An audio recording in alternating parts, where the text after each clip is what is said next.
El arma secreta que salvó a Gran Bretaña, Proyecto Habacuc. La historia está llena de relatos que nos dejan sin palabras.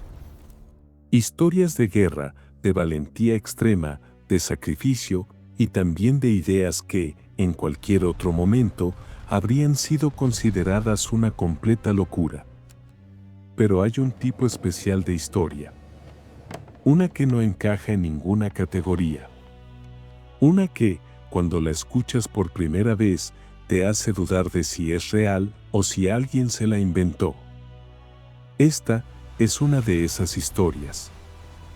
No se trata de un nuevo tanque blindado. No se trata de un avión más rápido ni de una bomba más poderosa. Se trata de un arma tan gigantesca, tan extraña y tan absurdamente ambiciosa, que si hubiera funcionado, podría haber alterado el curso completo de la Segunda Guerra Mundial. Piénsalo por un segundo. El mundo entero está en guerra. Millones de personas luchan y mueren en varios continentes al mismo tiempo. El destino de naciones enteras pende de un hilo tan delgado que cualquier brisa podría cortarlo. Y en medio de ese caos, el océano Atlántico se ha convertido en un cementerio. No un cementerio de personas, aunque también lo fue. Un cementerio de barcos. Cientos de buques mercantes, hundidos uno tras otro, arrastrando consigo toneladas y toneladas de suministros vitales hacia el fondo oscuro del mar. Y una nación entera, Gran Bretaña, la potencia que una vez dominó los océanos del mundo, está al borde del colapso. No por un ejército invasor en sus playas. No por bombardeos aéreos, aunque esos también fueron terribles. Sino por hambre. Por falta de materiales. Por un enemigo invisible que atacaba desde las profundidades del agua. En ese momento, cuando todo parecía perdido, cuando las opciones se habían agotado y la desesperación se apoderaba de los pasillos del poder, a Gran Bretaña se le ocurrió una idea. Una idea que, a primera vista, era completamente absurda. Una idea que involucraba hielo. El gancho. Corre el año 1942.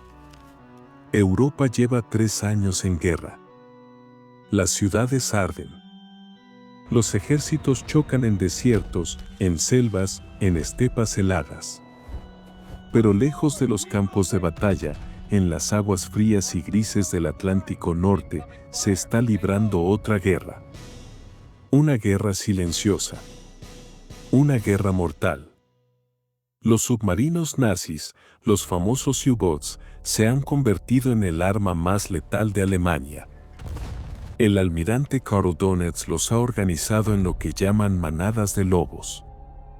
Grupos de submarinos que cazan juntos, como depredadores coordinados, esperando en la oscuridad a que pase su presa. Y su presa son los convoys aliados. Barcos mercantes cargados de comida, de combustible, de municiones, de acero, de todo lo que Gran Bretaña necesita para sobrevivir y para seguir luchando. Cada semana, decenas de estos barcos cruzan el Atlántico desde Norteamérica. Y cada semana, muchos de ellos nunca llegan a su destino. Gran Bretaña está contra las cuerdas. Lo que algunos historiadores han descrito como una situación cercana a la asfixia estratégica. Las reservas se agotan. Casi no queda acero para construir más buques de guerra. Los astilleros trabajan día y noche, pero no dan abasto. Los suministros que se pierden en el mar no se pueden reemplazar fácilmente. Y sin esos suministros, la guerra está perdida. Es en ese contexto de desesperación absoluta donde nace una de las ideas más extraordinarias de toda la historia militar.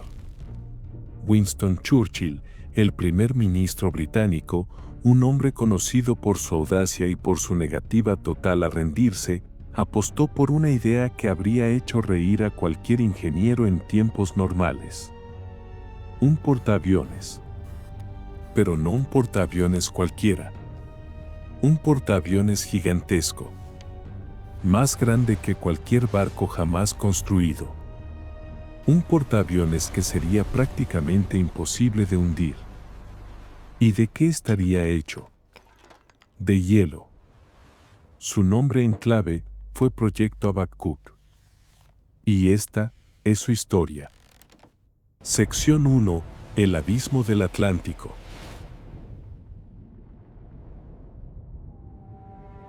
Para entender por qué una nación tan seria, tan pragmática y tan orgullosa como Gran Bretaña llegaría a considerar, de manera completamente formal, construir un buque de guerra con agua congelada, tenemos que viajar al corazón de las aguas más peligrosas del mundo en 1942. El Atlántico Norte. La guerra no solo se luchaba en tierra. No solo eran los tanques en el desierto de África del Norte, ni los combates aéreos sobre los cielos de Inglaterra, ni el frente brutal del Este, donde Alemania y la Unión Soviética se destrozaban mutuamente. La batalla más importante, la que decidiría si Gran Bretaña seguía existiendo como nación libre o caía, se estaba librando en el océano. Era la batalla del Atlántico. Y fue la campaña militar continua más larga de toda la Segunda Guerra Mundial. Duró prácticamente desde el primer día hasta el último. Casi 6 años de combate ininterrumpido en las aguas del Atlántico. Y en 1942, Gran Bretaña la estaba perdiendo. Hay que entender algo fundamental. El Reino Unido es una isla. Eso, que en muchos momentos de su historia fue su mayor ventaja, su escudo natural contra las invasiones, ahora se había convertido en su mayor debilidad. Porque una isla, por definición, depende del mar para todo. Cada tanque que rodaba por los campos de batalla europeos había llegado en un barco. Cada bala que disparaba a un soldado británico había cruzado el océano. Cada lata de comida que alimentaba a la población civil, cada gota de combustible que hacía funcionar las fábricas, cada trozo de acero que se convertía en un avión o un cañón, todo, absolutamente todo, llegaba por mar. Si cortabas esa línea de suministro, cortabas la vida misma de Gran Bretaña. Winston Churchill lo entendía perfectamente. Y lo expresó con una claridad brutal en sus memorias. Dijo, y cito sus palabras, lo único que realmente me asustó durante la guerra fue el peligro de los U-boats. Viniendo de un hombre que vivió el bombardeo de Londres, que enfrentó la amenaza de invasión nazi y que tomó decisiones que costaron miles de vidas, esa frase dice mucho. Y tenía toda la razón para estar asustado. El almirante Karl Donitz, el comandante de la flota submarina alemana, era un estratega brillante. Había desarrollado una táctica devastadora. En lugar de enviar submarinos individuales a buscar barcos enemigos, los organizaba en grupos. Manadas. Rudeltaktik, lo llamaban en alemán. En los informes aliados, lo tradujeron como manadas de lobos. Y el nombre era perfecto. Funcionaba así. Una línea de submarinos se desplegaba a lo largo de las posibles rutas de los convoys aliados. Cuando uno de ellos detectaba un convoy, no atacaba solo. Mandaba un mensaje por radio al cuartel general de Donitz, que a su vez alertaba a todos los submarinos cercanos. Poco a poco, se iban reuniendo, como lobos rodeando a un rebaño. Y cuando había suficientes, atacaban. De noche, preferentemente. Salían a la superficie, donde eran más rápidos que los barcos mercantes, y lanzaban sus torpedos. El efecto era devastador. Los convoys aliados podían tener 30, 40, a veces hasta 60 barcos mercantes. Eran escoltados por destructores y corbetas de la marina, pero nunca había suficientes barcos de escolta. Un convoy podía extenderse a lo largo de kilómetros y kilómetros de océano. Los escoltas no podían estar en todas partes al mismo tiempo. Y los submarinos lo sabían. Pero el verdadero infierno, el punto donde las pérdidas alcanzaban niveles insoportables, tenía un nombre que helaba la sangre de cualquier marino.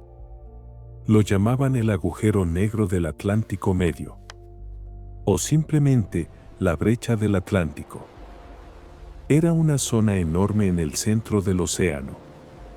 Un espacio de cientos de kilómetros donde los aviones de patrulla antisubmarina, que despegaban desde bases en Gran Bretaña, Islandia y la costa este de Norteamérica, simplemente no podían llegar. Los aviones de la época no tenían suficiente alcance para cubrir esa distancia tan grande. Y sin aviones vigilando desde arriba, los convoys estaban completamente solos. Completamente vulnerables. En esa zona, los submarinos alemanes podían operar con una libertad casi total. Salían a la superficie sin miedo. Elegían sus blancos con calma. Atacaban, se sumergían, esperaban y volvían a atacar. Las pérdidas eran catastróficas. En los peores meses, los números eran difíciles de creer. Solo en marzo de 1943, que según muchos historiadores fue el punto más crítico de toda la batalla del Atlántico, los U-Boats hundieron más de 100 barcos aliados en apenas 20 días. 100 barcos. En 20 días. Cada uno de esos barcos llevaba carga vital. Cada uno de esos hundimientos significaba toneladas de suministros perdidos para siempre en el fondo del mar. Era una guerra de números pura y simple. Alemania trataba de hundir barcos más rápido de lo que los aliados podían construirlos. Y durante un periodo aterrador, lo estaban consiguiendo. Las gráficas de pérdidas que los almirantes británicos estudiaban cada mañana mostraban una curva que subía y subía, sin detenerse. La escasez se apoderó de Gran Bretaña como una sombra que lo cubría todo. La comida estaba racionada desde hacía tiempo. Cada familia tenía una cartilla con la cantidad exacta de carne, azúcar, mantequilla y pan que podía consumir por semana. Pero el problema era mucho más profundo que la comida. La industria de guerra, las fábricas que producían aviones, tanques y municiones, necesitaba desesperadamente acero, aluminio y otros materiales que ahora estaban oxidándose en el fondo del Atlántico. Y aquí estaba la cruel ironía. La solución obvia al problema de los submarinos era construir más portaaviones. Portaaviones que pudieran navegar con los convoys y lanzar aviones para cazar a los U-Boats.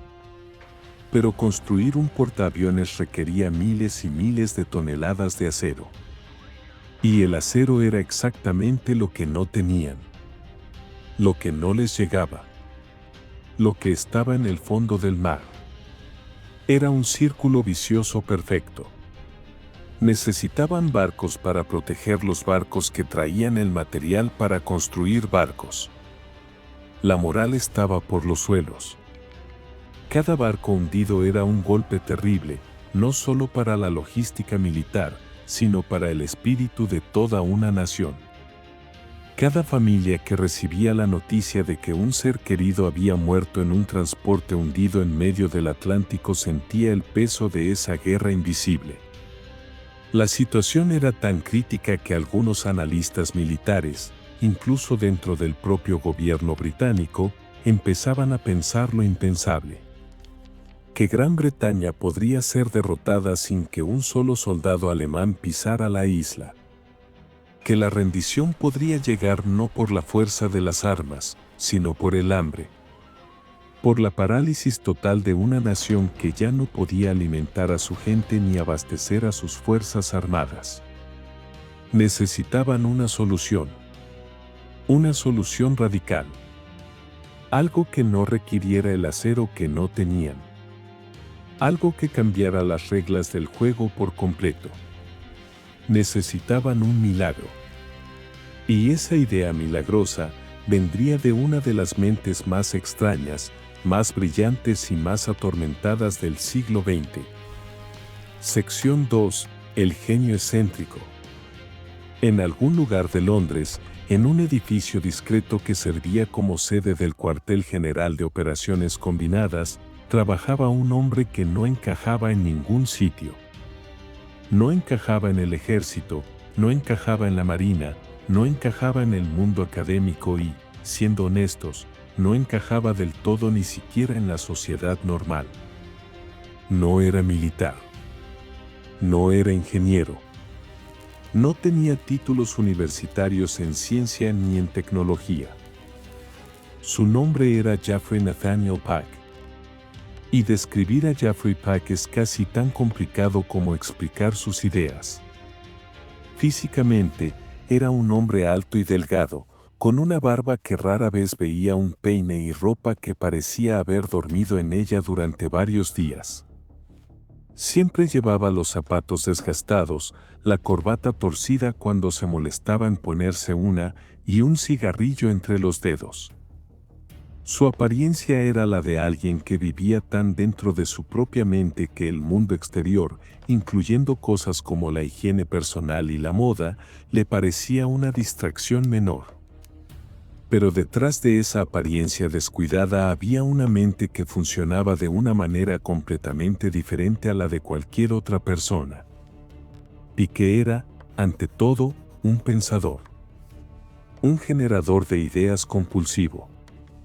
Un hombre que veía problemas donde otros veían situaciones normales y que veía soluciones donde otros solo veían obstáculos. Sus colegas decían, medio en broma medio en serio, que Jeffrey Pack tenía 100 ideas por minuto. Y que 99 de esas ideas eran basura completa, imposibles, ridículas o simplemente fuera de toda lógica. Pero la 100ª idea, la que quedaba al final, después de descartar todas las demás, esa podía cambiar el mundo. La vida de Piqué antes de la guerra ya era una aventura digna de una novela. Nacido en 1893 en una familia judía londinense, Piqué mostró desde muy joven una inteligencia fuera de lo común y un desprecio absoluto por las convenciones sociales. Cuando estalló la Primera Guerra Mundial, siendo todavía un joven periodista, se le ocurrió una idea audaz. Decidió que quería entrar en Alemania, en plena guerra, para informar desde dentro del territorio enemigo. Y lo hizo. Consiguió un pasaporte falso, se disfrazó y cruzó las líneas. Pero su suerte no duró mucho. Los alemanes lo descubrieron, lo arrestaron y lo metieron en un campo de prisioneros civiles en Ruhleben, cerca de Berlín. La mayoría de las personas habrían aceptado su destino y esperado el final de la guerra. Y que no era la mayoría de las personas. Estudió cada detalle del campo, cada rutina de los guardias, cada debilidad en la seguridad. Y después de meses de planificación meticulosa, se escapó. Logró salir del campo, cruzar Alemania a pie y llegar a la frontera con los Países Bajos. Según algunos relatos de la época, fue uno de los primeros prisioneros civiles británicos en lograr escapar de un campo alemán durante la Primera Guerra Mundial. Después de la guerra, Piqué siguió siendo Piqué. Fundó una escuela experimental en Cambridge llamada la Malden House. Era un lugar completamente revolucionario para su época. Los niños no recibían instrucciones de los adultos. No había clases formales ni disciplina tradicional. Los niños aprendían solos, a su ritmo, explorando el mundo por su cuenta. Los maestros solo observaban y tomaban notas. La escuela fue un laboratorio fascinante de educación progresista, pero eventualmente se quedó sin dinero y cerró. y que también se metió en los negocios, en la especulación financiera y en la política. Tuvo éxitos y fracasos espectaculares. Perdió fortunas. Ganó otras. Y a lo largo de todo, nunca dejó de pensar. Nunca dejó de generar ideas. Cuando empezó la Segunda Guerra Mundial, Piqué encontró un nuevo propósito. Empezó a bombardear al gobierno británico con memorandos. Informes detallados, a veces de decenas de páginas, proponiendo soluciones para todo tipo de problemas militares. Algunas de sus ideas eran genuinamente brillantes. Otras eran excéntricas, por decirlo amablemente. Propuso, por ejemplo, un sistema de tuberías subterráneas para transportar soldados y suministros directamente al frente de batalla, como si fueran paquetes por correo neumático. Diseñó un vehículo motorizado con ruedas en forma de enormes tornillos que podría avanzar sobre la nieve profunda. Sugirió métodos para sabotear la maquinaria industrial de Alemania usando equipos pequeños de comandos.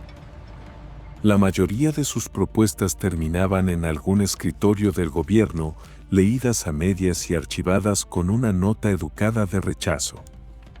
Pero su persistencia y su forma tan radicalmente diferente de pensar terminaron por llamar la atención de alguien muy importante: Lord Louis Mountbatten. Mountbatten era una figura extraordinaria por derecho propio. Primo del rey Jorge VI, oficial de la Marina con una carrera distinguida y, en 1941, nombrado jefe de operaciones combinadas.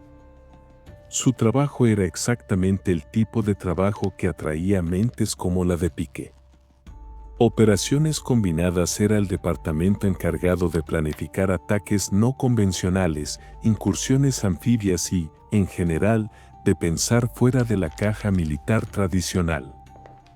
A Mountbatten le encantaban las ideas arriesgadas. Le gustaba rodearse de personas que pensaran diferente. Y vio algo en Jaffrey Pack que muchos otros habían ignorado. Vio un genio. Un genio difícil, sí. Un genio exasperante, sin duda. Pero un genio al fin y al cabo. Mountbatten incorporó a Piqué a su equipo y lo puso a trabajar en un proyecto que le apasionaba. Un plan para una operación militar en Noruega, donde las fuerzas aliadas necesitarían vehículos capaces de operar en condiciones de nieve extrema. Piqué se sumergió en el problema con su intensidad habitual. Estudió la nieve, el hielo, los materiales, las temperaturas. Y fue allí, rodeado de datos sobre condiciones árticas, sumergido en cálculos sobre las propiedades del agua congelada, donde algo hizo clic en la mente de Jaffrey Pack. El problema del Atlántico lo obsesionaba. Lo que hacía falta era una base aérea en medio del océano. Un lugar desde donde los aviones pudieran despegar para cubrir esa brecha mortal. Pero no había acero para construir portaaviones. Y entonces, se le ocurrió: ¿y si la solución no era buscar un sustituto del acero? ¿Y si la respuesta estaba en un material que existía en cantidades prácticamente infinitas en las regiones del norte? ¿Un material que no costaba nada? ¿Un material que flotaba de manera natural? ¿Y si usaban hielo? La idea brotó en su mente como una chispa en la oscuridad. ¿Para qué construir una isla artificial de acero si podías usar un iceberg? Sección 3. Una chispa de locura. La primera versión de la idea de Piqué fue simple y directa, con la elegancia brutal que solo puede tener una idea realmente loca. El plan original era encontrar un iceberg natural lo suficientemente grande en el Atlántico Norte. Remolcarlo hasta una posición estratégica. Aplanar su superficie superior para crear una pista de aterrizaje. Excavar túneles y hangares en su interior para almacenar aviones. y usarlo como una base aérea flotante, permanente y, lo más importante de todo, prácticamente imposible de hundir. ¿Cómo hundes un iceberg con torpedos? No puedes. Es demasiado grande, demasiado macizo, demasiado sólido. Un torpedo le haría un cráter en la superficie, pero la masa del iceberg simplemente absorbería el impacto. Sería como dispararle a una montaña con una pistola. Cuando la idea llegó por primera vez a los escritorios de Londres, la reacción fue exactamente la que uno esperaría. Risas. Incredulidad. Comentarios sobre la salud mental de Piqué. ¿Remolcar un iceberg? ¿En medio de una guerra? ¿Con qué barcos? ¿Cuántos remolcadores harían falta para mover una masa de millones de toneladas? ¿Cómo evitar que se derrita mientras lo llevan al sur? ¿Y qué pasa si el iceberg se da la vuelta, como hacen los icebergs de manera natural cuando cambia su centro de gravedad por el derretimiento? Eran objeciones válidas. Todas y cada una de ellas. Un iceberg natural es impredecible, irregular, inestable. No puedes controlar su forma ni su comportamiento. La idea, tal como estaba, tenía agujeros enormes. Pero la desesperación era enorme también. Y Lord Mountbatten, fiel a su naturaleza, no descartó la idea de inmediato. Dio algo detrás de la aparente locura. Dio el principio fundamental, usar un recurso natural, gratuito y disponible en cantidades enormes para resolver el mayor problema estratégico de la guerra. Piqué, por su parte, no se quedó quieto con la versión inicial.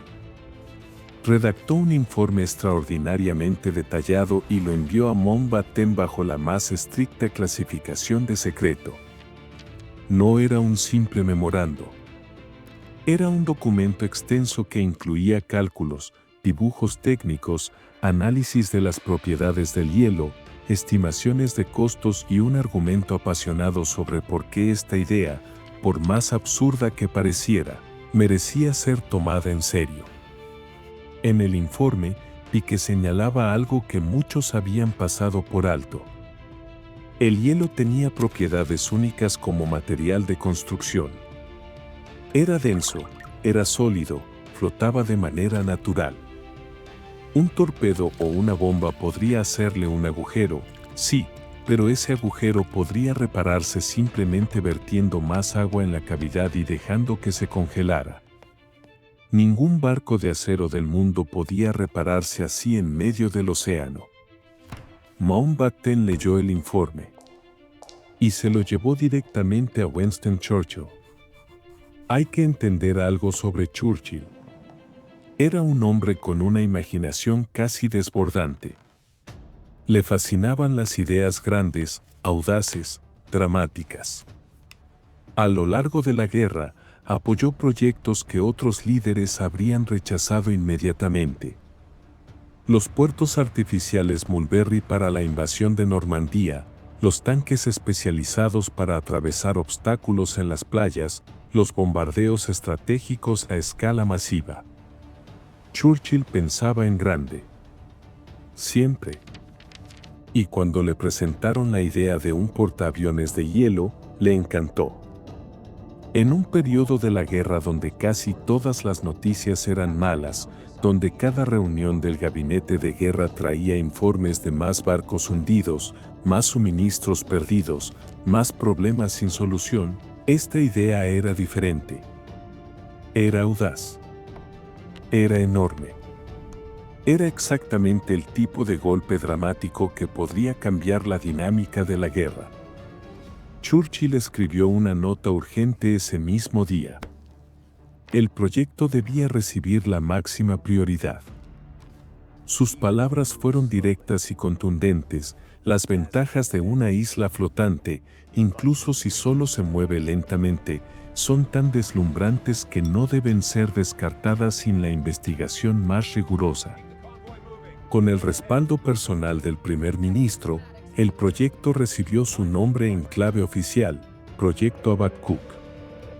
Algunas fuentes lo escriben con doble K, otras con una sola.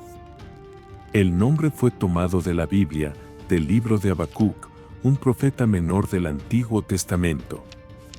El pasaje específico dice: mirad entre las naciones, y ved, y asombraos, porque haré una obra en vuestros días, que aun cuando se os contare, no la creeréis.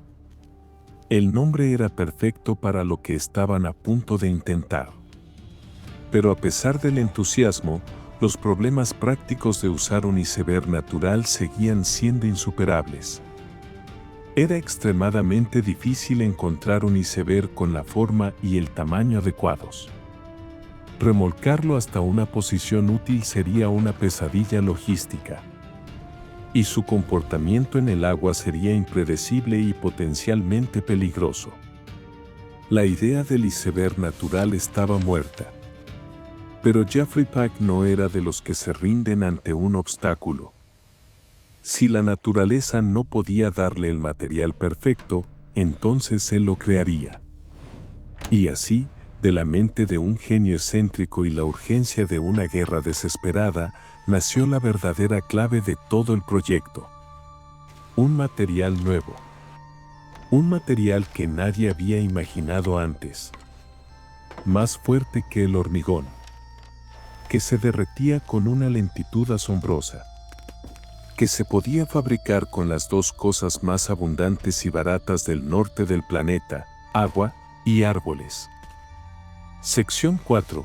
La ciencia de lo imposible, Picrete. El hielo normal tiene un problema fundamental como material de construcción. Es frágil. Sí, un iceberg es enorme e impresionante. Sí, puede hundir un barco como el Titanic. Pero como material estructural, el hielo puro es débil. Se fractura con facilidad bajo presión. Se quiebra con impactos relativamente pequeños. No tiene la resistencia que se necesitaría para construir un barco capaz de soportar las fuerzas brutales del océano abierto. Para construir un buque del tamaño de una montaña, un buque que debía resistir tormentas, oleaje, torpedos y bombas, necesitaban algo mucho mejor que el hielo ordinario. Y aquí es donde la historia da uno de esos giros que parecen sacados de la ficción. Trabajando con científicos e investigadores del Instituto Politécnico de Brooklyn en Nueva York, el equipo de Pique comenzó una serie de experimentos sistemáticos. Probaron mezclas de hielo con todo tipo de materiales. Fibras de algodón, papel, lana, diferentes tipos de material vegetal. La idea era encontrar algo que, al mezclarse con el agua antes de congelarla, reforzara la estructura del hielo resultante. Y la respuesta resultó ser sorprendentemente simple. Pulpa de madera. Serrín. El material más común, más barato y más abundante en cualquier país con bosques. Cuando mezclabas aproximadamente un 14% de pulpa de madera con un 86% de agua y congelabas la mezcla, el resultado era un material completamente diferente al hielo normal. Las fibras de madera se distribuían dentro de la matriz de hielo como una red microscópica. Reforzaban la estructura interna de maneras que los científicos apenas empezaban a comprender. Era el mismo principio que hace funcionar al hormigón armado en la construcción moderna. El hormigón por sí solo es fuerte ante la compresión, pero débil ante la tensión. Cuando le pones barras de acero dentro, esas barras absorben las fuerzas de tensión y el resultado es un material mucho más fuerte que cualquiera de sus componentes por separado. En el Picrete, las fibras de madera hacían exactamente el mismo trabajo que el acero hace en el hormigón. A esta mezcla milagrosa la bautizaron con el nombre de su creador, Picrete. Pique más concrete, la palabra en inglés para hormigón. Y las propiedades del Picrete eran, genuinamente asombrosas. En pruebas de resistencia, el picrete demostró ser tan fuerte como el hormigón convencional. Le podías disparar una bala y, en lugar de atravesarlo limpiamente como haría con el hielo normal, la bala se detenía o rebotaba. El material absorbía el impacto de una manera que el hielo puro simplemente no podía. Se derretía con una lentitud increíble comparado con el hielo ordinario. Las fibras de madera actuaban como aislante natural, protegiendo el interior congelado del calor exterior. Un bloque de picrete podía sobrevivir horas a temperaturas sobre cero, mientras que un bloque equivalente de hielo normal se habría convertido en un charco. Además, flotaba. Como el hielo, pero de manera más estable. Se podía cortar y moldear con herramientas de carpintería convencionales, como si fuera madera. Se podía reparar en alta mar simplemente aplicando más pulpa húmeda en la zona dañada y dejando que se congelara. Y quizás lo más impresionante de todo desde el punto de vista logístico, fabricar picrete requería solo una fracción minúscula de la energía que se necesitaba para producir la misma cantidad de acero. Según los cálculos de la época, aproximadamente el 1%. En un momento de la guerra donde cada recurso contaba, donde cada kilovatio de energía y cada tonelada de carbón tenían un valor estratégico, eso era una ventaja enorme. Pero tener un material increíble no era suficiente. Había que convencer a los escépticos. Y había muchos escépticos. Generales, almirantes, políticos, ingenieros, todos necesitaban ver pruebas concretas antes de apostar recursos valiosos en lo que muchos seguían considerando una idea de locos. Y Lord Mountbatten, que además de ser un estratega era un showman nato, sabía exactamente cómo hacerlo. La oportunidad perfecta se presentó en agosto de 1943, durante la Conferencia de Quebec. Este fue uno de los encuentros más importantes de la guerra. Churchill, Roosevelt y los jefes del Estado Mayor Combinado de los Aliados se reunieron en el Château Frontenac, en la ciudad de Quebec, Canadá, para planificar los siguientes pasos de la guerra, incluyendo la futura invasión de Europa. Y ahí, según varios relatos que se han transmitido a lo largo de los años, Mountbatten organizó una demostración que se convertiría en leyenda. Los detalles exactos varían según la fuente, y con el paso del tiempo es posible que algunos elementos hayan sido adornados en las diversas versiones que se han contado. Pero la esencia de lo que ocurrió está documentada. Mountbatten hizo que trajeran 2 bloques grandes a la sala donde se realizaba la reunión. Uno era de hielo normal. El otro era de picrete. Ambos del mismo tamaño, ambos congelados. Mountbatten sacó su pistola de servicio y apuntó al bloque de hielo normal. Disparó. El hielo se hizo pedazos, exactamente como todos esperaban. Trozos de hielo volaron por toda la sala. Los oficiales presentes apenas se inmutaron. Luego, Mountbatten giró hacia el bloque de picrete. Apuntó. Disparó. El estallido del disparo resonó en la sala cerrada. Pero el bloque no se rompió. La bala impactó en el picrete y, según la versión más conocida de esta historia, rebotó. Rebotó de verdad. La bala salió despedida del bloque, zumbó por la sala y, según se cuenta, pasó peligrosamente cerca de uno de los oficiales de más alto rango presentes.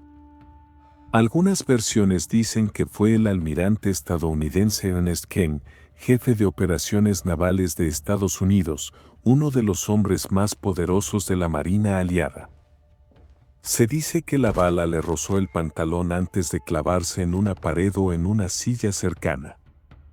Debemos señalar que los detalles precisos de este incidente han sido contados de diferentes maneras por diferentes fuentes y no hay total certeza sobre cada aspecto de la anécdota. Lo que sí es seguro es que Mountbatten realizó algún tipo de demostración del piquete ante los altos mandos aliados y que el material dejó una impresión profunda. Churchill, que presenció una demostración similar, quedó completamente fascinado. Según se cuenta, había recibido previamente un bloque de piquete para examinarlo personalmente y lo había colocado en su bañera para observar cómo resistía el agua caliente, con la lentitud de su derretimiento dejándolo asombrado. La demostración cumplió su propósito. Con el material estrella probado y el respaldo explícito de los dos líderes más poderosos del mundo libre, el proyecto Babcock pasó de ser una idea teórica a un programa militar de alto secreto con presupuesto real y personal asignado. Se aprobó la construcción de un prototipo. El diseño final de la Babcock a escala completa era verdaderamente difícil de creer. Los planos contemplaban un buque de aproximadamente 600 metros de largo. Para poner eso en perspectiva, es más del doble de la longitud de los portaaviones nucleares más grandes que existen hoy en día.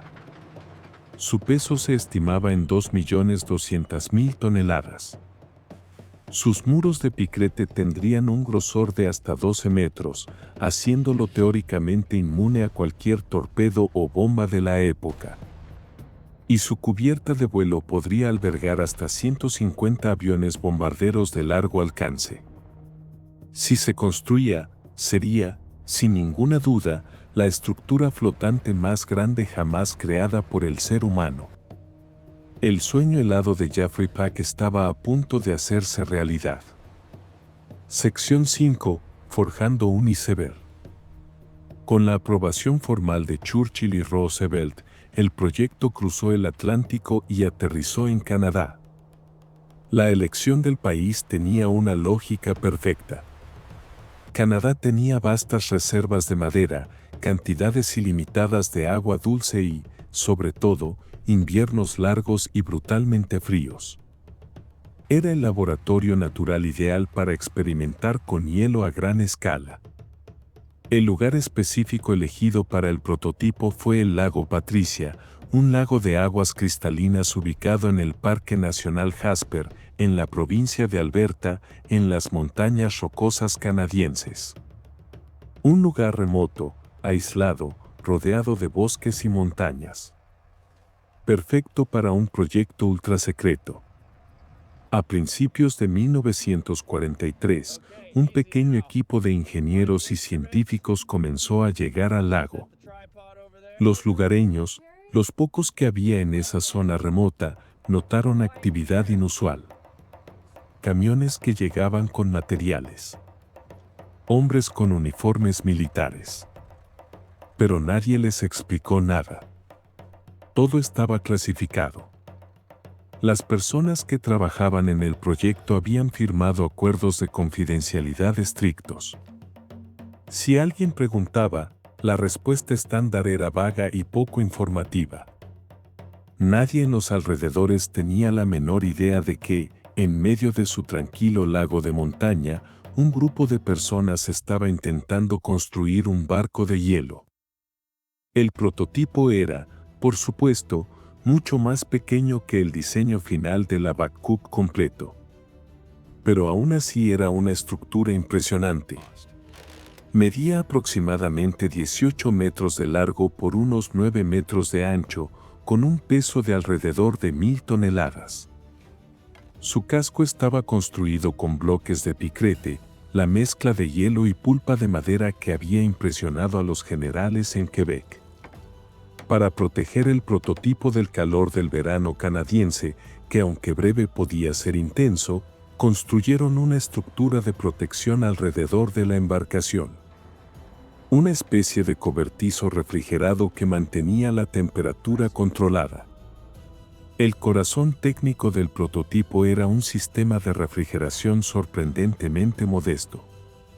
Un pequeño motor de apenas un caballo de fuerza, conectado a una red de tubos y conductos que recorrían el interior del casco. La idea era hacer circular aire frío constantemente a través de toda la estructura, manteniendo el piquete bien por debajo de su punto de derretimiento. Si el sistema funcionaba en este modelo pequeño, la teoría era que podría escalarse para el barco completo. Durante meses, el equipo sometió al prototipo a todo tipo de pruebas. Pruebas de resistencia estructural, pruebas de flotabilidad, pruebas de comportamiento térmico, pruebas con explosivos. Le colocaron cargas de dinamita para simular el impacto de torpedos y bombas. Y en cada prueba, los resultados confirmaban lo que los laboratorios habían predicho: el piquete era extraordinariamente resistente. Los daños de las explosiones eran localizados y superficiales. Nada que no se pudiera reparar con más material. Estudiaron la velocidad de derretimiento en diferentes condiciones. Midieron si la estructura se deformaba bajo su propio peso con el paso del tiempo. Registraron cada dato, cada observación, cada anomalía. Y los primeros resultados fueron genuinamente prometedores. El barco de hielo flotaba de manera estable. Se mantenía en una sola pieza, sin fracturas ni grietas significativas.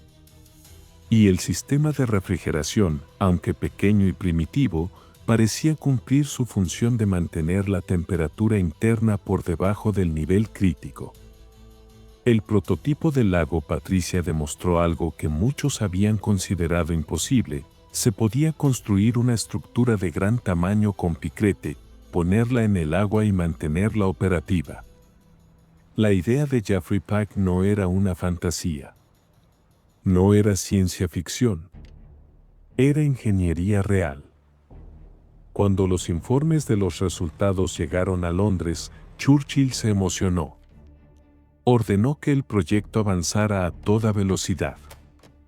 Los recursos debían ser asignados de inmediato. El Habacuc a escala completa debía construirse lo antes posible.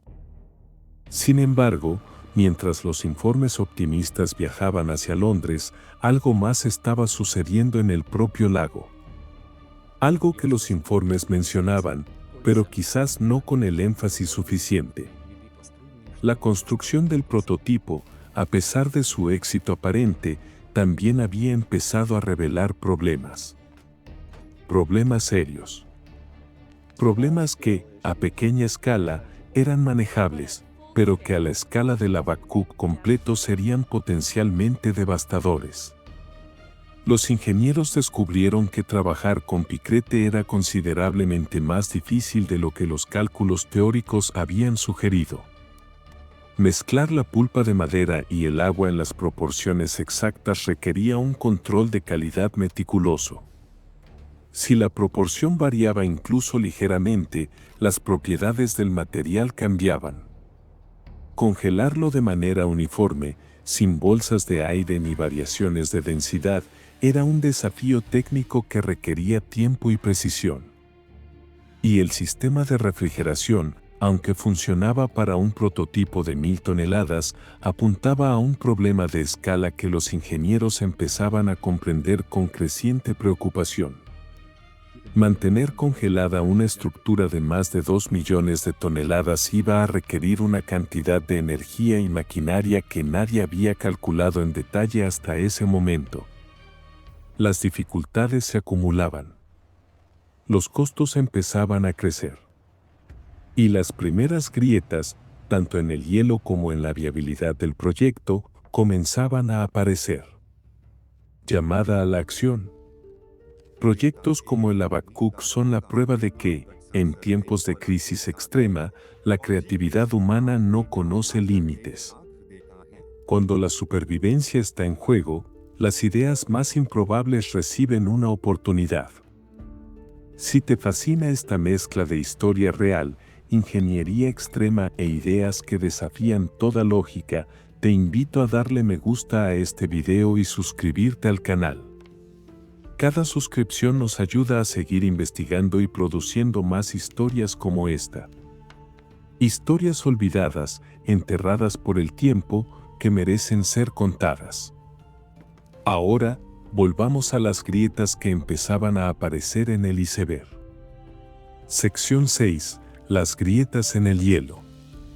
Mientras el prototipo flotaba exitosamente en el lago Patricia, demostrando que el concepto era viable a pequeña escala, un equipo mucho más grande de ingenieros navales trabajaba febrilmente en el Reino Unido. Su tarea era traducir esa prueba de concepto en planos reales, detallados y construibles para el Habacuc 2. El buque a escala completa. El verdadero monstruo de hielo. Y fue ahí, en los tableros de dibujo, en los cálculos matemáticos, en los análisis de ingeniería detallados, donde el sueño brillante de Geoffrey Pack chocó frontalmente con la durísima realidad. Cada problema que los ingenieros solucionaban parecía generar dos problemas nuevos. Cada respuesta abría más preguntas. El proyecto era como una hidra, le cortabas una cabeza y le crecían dos. El primer problema, y posiblemente el más devastador, fue el costo. Cuando Piquet concibió la idea originalmente, uno de sus argumentos más convincentes era lo barato que sería. El hielo es gratis. La pulpa de madera es barata. Comparado con los miles de toneladas de acero que se necesitaban para un portaaviones convencional, el Habacuc sería una ganga. Pero la realidad de la ingeniería a gran escala destruyó esa ilusión rápidamente. A medida que el diseño se fue refinando, incorporando todos los sistemas necesarios para que un barco de ese tamaño funcionara realmente, como propulsión, dirección, sistemas eléctricos, habitaciones para la tripulación, hangares para aviones, ascensores, depósitos de combustible, sistemas de comunicación, el presupuesto se disparó de manera exponencial. El almirantazgo británico, que era quien supervisaba el proyecto desde el lado naval, estableció requisitos operativos estrictos. El barco debía tener un alcance de al menos 11.000 kilómetros. Debía ser capaz de soportar las olas más grandes del Atlántico Norte, que en invierno podían alcanzar alturas monstruosas. Debía poder operar de manera autónoma durante periodos prolongados. Cumplir todos esos requisitos con un barco de piquete era extraordinariamente complejo y caro. El costo final estimado para un solo Habacuc se calculó en aproximadamente 100 millones de libras esterlinas de la época. Ajustado a valores actuales, esa cifra representaría miles de millones. Con esa cantidad de dinero, los aliados podrían haber construido docenas de portaaviones convencionales y cientos de barcos de escolta. El segundo problema fue, quizás, la ironía más cruel de todo el proyecto. El acero. Todo el fundamento del proyecto Habacuc descansaba sobre una premisa simple: Gran Bretaña no tenía suficiente acero. Por lo tanto, había que construir barcos con un material que no fuera acero. El piquete era la respuesta. Un barco sin acero. Excepto que no podía ser un barco sin acero. Los científicos e ingenieros que trabajaban con el piquete descubrieron un defecto que, en las pruebas iniciales a pequeña escala, no había parecido tan grave. El piquete, a pesar de toda su resistencia, sufría un fenómeno llamado fluencia. Bajo presión constante, el material se deformaba lentamente. Se hundía, se aplastaba, perdía su forma original. No se rompía de golpe, como el hielo normal, pero se deformaba gradualmente, como si fuera mantequilla muy fría. Para evitar esta deformación, el piquete tenía que mantenerse a una temperatura constante de al menos 16 grados bajo cero. A esa temperatura, la fluencia era mínima y el material mantenía su integridad estructural. Pero en cuanto la temperatura subía, incluso ligeramente, el proceso de deformación se aceleraba. Para un barco de más de 2 millones de toneladas navegando por el Atlántico, donde las temperaturas del agua y del aire variaban constantemente, mantener toda esa masa de picrete a 16 grados bajo cero de manera permanente era un desafío de proporciones monumentales. Requería una planta de refrigeración industrial gigantesca. Requería miles de metros de tubería para distribuir el refrigerante por todo el casco. Requería compresores, bombas, generadores, sistemas de control de temperatura. Y todo eso estaba hecho de acero. Los cálculos fueron impiedosos. La cantidad de acero que se necesitaba solo para el sistema de refrigeración de la Babcock, sin contar el motor, los sistemas de propulsión ni ningún otro componente, era comparable a la cantidad de acero necesaria para construir un portaaviones convencional completo. El proyecto que había nacido para solucionar la escasez de acero, terminaría consumiendo cantidades enormes de acero. Era una contradicción que socavaba la razón de ser misma del proyecto. Luego estaban los problemas logísticos de la construcción en sí. ¿Dónde se construye un barco de 600 metros de largo? No existía ningún astillero en el mundo capaz de albergar algo así. Habría que construir un astillero especial solo para este propósito. Habría que reclutar y entrenar a miles de trabajadores. Habría que establecer cadenas de suministro completamente nuevas para transportar cantidades masivas de pulpa de madera hasta el lugar de construcción.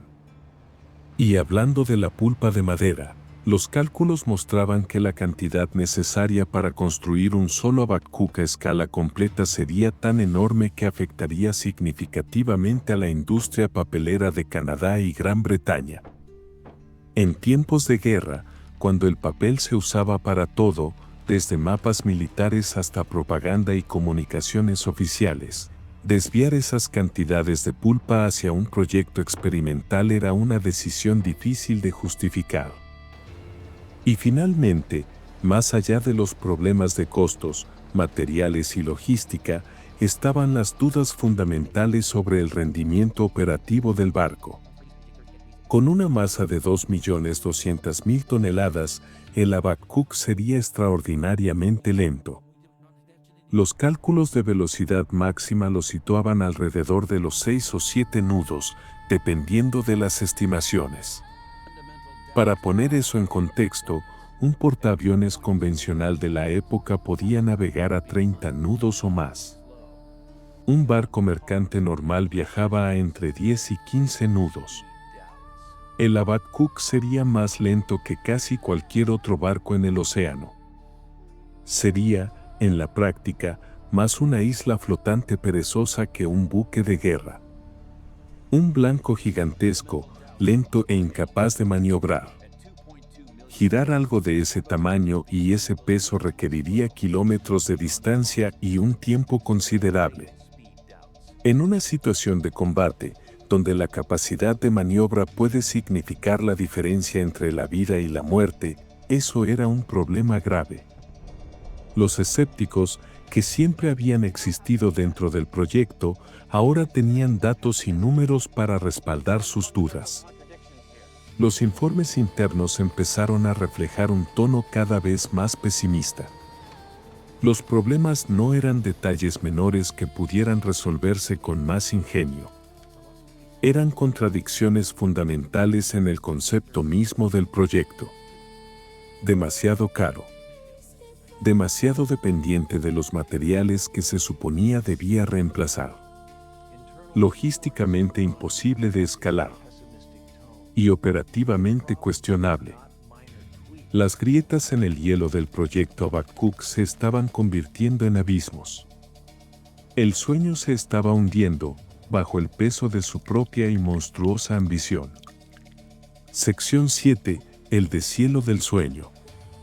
Mientras los ingenieros luchaban con las contradicciones cada vez más evidentes del diseño de la Babcock, algo mucho más grande estaba sucediendo a su alrededor.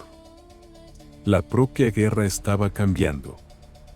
Y estaba cambiando de maneras que, una por una, eliminaban la razón de ser del portaaviones de hielo. La marea de la batalla del Atlántico, esa lucha desesperada que había sido la justificación central de todo el proyecto, por fin empezó a cambiar a favor de los aliados. Y no cambió por una sola razón, sino por una combinación de factores que convergieron casi al mismo tiempo, como piezas de un rompecabezas que finalmente encajaron. El primer factor fue tecnológico. Los aviones de patrulla marítima de largo alcance, especialmente el bombardero B-24 Liberate adaptado para misiones antisubmarinas, recibieron mejoras significativas en su autonomía de vuelo. Equipados con tanques de combustible adicionales y radar de búsqueda en superficie, estos aviones ahora podían cubrir distancias que antes eran inalcanzables. Podían volar más lejos, permanecer más tiempo sobre el agua y, por primera vez, empezar a cerrar la famosa brecha del Atlántico Medio que había sido el terreno de caza favorito de los U-Boats. Ahora, los convoys podían recibir cobertura aérea durante una porción mucho mayor de su travesía. Y cuando un avión aparecía sobre un grupo de submarinos, todo cambiaba. Los U-Boats que antes podían operar en la superficie con total libertad ahora tenían que sumergirse rápidamente. Y un submarino sumergido era lento, ciego y mucho menos efectivo. El segundo factor fue industrial. Estados Unidos, con su capacidad de producción colosal, comenzó a construir en masa un tipo de barco que resultó ser la solución práctica al problema que el Habakkuk pretendía resolver de manera espectacular. Los portaaviones de escolta. Estos no eran los portaaviones de flota grandes y poderosos que protagonizaban las batallas navales del Pacífico. Eran barcos mucho más modestos, construidos sobre cascos de buques mercantes estándar. Eran más lentos, más pequeños, llevaban menos aviones y no eran adecuados para combate naval directo. Pero para la guerra antisubmarina eran perfectos. Cada portaaviones de escolta podía llevar entre 15 y 30 aviones. Navegaba con el convoy, proporcionando cobertura aérea continua. Sus aviones podían patrullar el área circundante, detectar submarinos en la superficie y atacarlos con cargas de profundidad y cohetes. Y lo mejor de todo, eran baratos y rápidos de construir. Los astilleros estadounidenses, operando a plena capacidad, podían producir uno de estos barcos en cuestión de semanas. En 1943, decenas de estos portaaviones de escolta entraron en servicio, cambiando dramáticamente el equilibrio de fuerzas en el Atlántico. El tercer factor, y quizás el golpe definitivo para el Habakkuk, fue diplomático. En el otoño de 1943, Portugal, que hasta entonces había mantenido una posición de neutralidad calculada, permitió a los aliados utilizar sus bases aéreas en las Islas Azores. Este archipiélago, situado en medio del Atlántico Norte, tenía una ubicación estratégica extraordinaria. Era exactamente el tipo de punto medio que los aliados habían necesitado desesperadamente. Con aviones operando desde las Azores, sumados a los que despegaban desde Gran Bretaña, Islandia y la costa de Norteamérica, el Atlántico Norte quedó completamente cubierto. El famoso agujero negro, esa zona mortal donde los convoys estaban solos y vulnerables, desapareció. Los submarinos alemanes, que durante años habían sido los depredadores supremos del Atlántico, se convirtieron de la noche a la mañana en presas. El cambio fue dramático y brutal. En mayo de 1943, un mes que los alemanes recordarían como el Mayo Negro, el almirante Dönitz perdió 41 U-Boats. 41 en un solo mes. Las tripulaciones de los submarinos, que antes zarpaban con la confianza de cazadores experimentados, ahora sabían que sus probabilidades de regresar con vida eran cada vez menores. Dönitz, devastado por las pérdidas, tomó una decisión que habría sido impensable solo meses antes.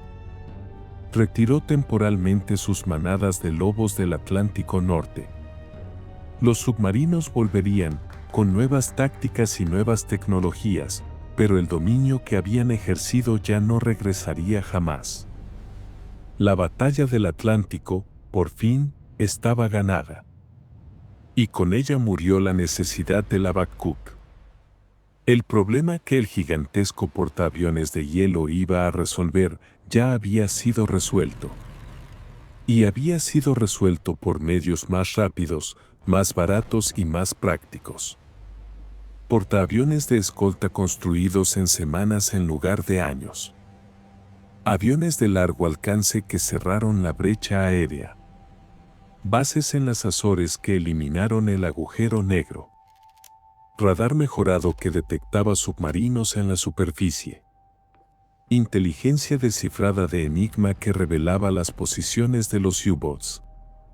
Frente a todas esas soluciones reales, ya implementadas y funcionando, un monstruo de hielo de 600 metros que tardaría años en construirse, consumiría recursos enormes y navegaría a la velocidad de un hombre caminando, simplemente ya no tenía sentido. A finales de 1943, el proyecto Habakkuk fue cancelado discretamente. No hubo anuncios públicos. No hubo ceremonias ni comunicados de prensa. El proyecto simplemente se detuvo. Los fondos fueron redirigidos. El personal fue reasignado a otros proyectos. Los documentos fueron clasificados y archivados. El sueño helado de Jeffrey Pack se derritió sin hacer ruido. El Comité de Evaluación del Almirantazgo redactó su conclusión final en un lenguaje seco y burocrático, pero sus palabras eran definitivas. El gran Habakkuk II de Piquet resulta poco práctico debido a la enorme producción de los recursos necesarios y a las grandes dificultades técnicas involucradas en su construcción. La idea más audaz, más ambiciosa y más extraordinaria de toda la Segunda Guerra Mundial había muerto. En cuanto a Jeffrey Pack, que ya había sido gradualmente apartado del proyecto debido a su carácter difícil, sus conflictos constantes con los militares y su tendencia a insistir en ideas que otros consideraban impracticables, la cancelación fue un golpe devastador. El Habakkuk había sido su obra magna. Su contribución definitiva al esfuerzo de guerra. Y verla desvanecerse debió ser profundamente doloroso para un hombre que ya cargaba con el peso de una personalidad atormentada. Conclusión y legado. Después de la cancelación oficial del proyecto, la maquinaria y los equipos de refrigeración fueron retirados del prototipo que todavía flotaba en el lago Patricia, en las montañas rocosas canadienses. La estructura de Piquet, despojada de su sistema de enfriamiento, fue abandonada a su suerte en las aguas frías del lago. Y aquí, la historia ofrece un último detalle fascinante. A pesar del calor de 3 veranos sucesivos, la estructura de aproximadamente 1000 toneladas de Piquet tardó casi 3 años en derretirse completamente y hundirse al fondo del lago. 3 años. Una masa de hielo reforzado con madera, sin ningún tipo de refrigeración artificial, sobrevivió 3 ciclos completos de estaciones, incluyendo los veranos canadienses, antes de desaparecer finalmente bajo la superficie. Si alguna vez se necesitó una demostración final de las propiedades extraordinarias del Piquet, ahí estaba. Hoy, los restos del prototipo todavía descansan en el fondo del lago Patricia. Una mezcla deteriorada de tablones de madera podrida y tubos de metal retorcidos y oxidados, cubierta por el lodo y las algas de más de 8 décadas. En 1988, Los restos fueron designados como un patrimonio histórico protegido. Buzos que han descendido hasta ellos describen una escena melancólica. Los huesos de un sueño que nunca llegó a cumplirse. En la orilla del lago, una placa conmemorativa cuenta brevemente la historia del proyecto Habacuc para los visitantes que pasan por allí. La mayoría, probablemente, leen la placa con incredulidad. Un portaaviones de hielo. ¿En serio? Parece una broma. Pero no lo fue. Fue un proyecto real, respaldado por los líderes más poderosos del mundo, con presupuesto real, personal real y un prototipo que de verdad flotó. Para Jeffrey Pack, el final del Habacuc marcó el comienzo de un declive personal del que nunca se recuperaría. Después de la guerra, siguió generando ideas. Nunca dejó de pensar. Propuso proyectos humanitarios, esquemas para mejorar la vida de las personas, conceptos para usar la ciencia al servicio de la paz. Pero ninguna de sus ideas posteriores tuvo la escala ni el impacto del Habacuc. Y ninguna recibió el respaldo que él sentía que merecía. Y que luchó durante años contra la depresión. Su salud mental, que siempre había sido frágil, se deterioró. Se sentía ignorado, incomprendido, rechazado por un mundo que, según él, no era capaz de ver lo que él veía. En febrero de 1948, Jeffrey Pack se quitó la vida en su apartamento de Londres. Tenía 54 años. Un genio, sin duda. Un visionario, probablemente. Un hombre difícil, ciertamente. Pero sobre todo, un ser humano que dedicó su mente extraordinaria a intentar resolver problemas extraordinarios y que pagó un precio terrible por ello. Entonces, ¿qué nos queda del proyecto Habacuc? Después de todo lo que hemos contado, ¿fue simplemente una pérdida de tiempo y dinero?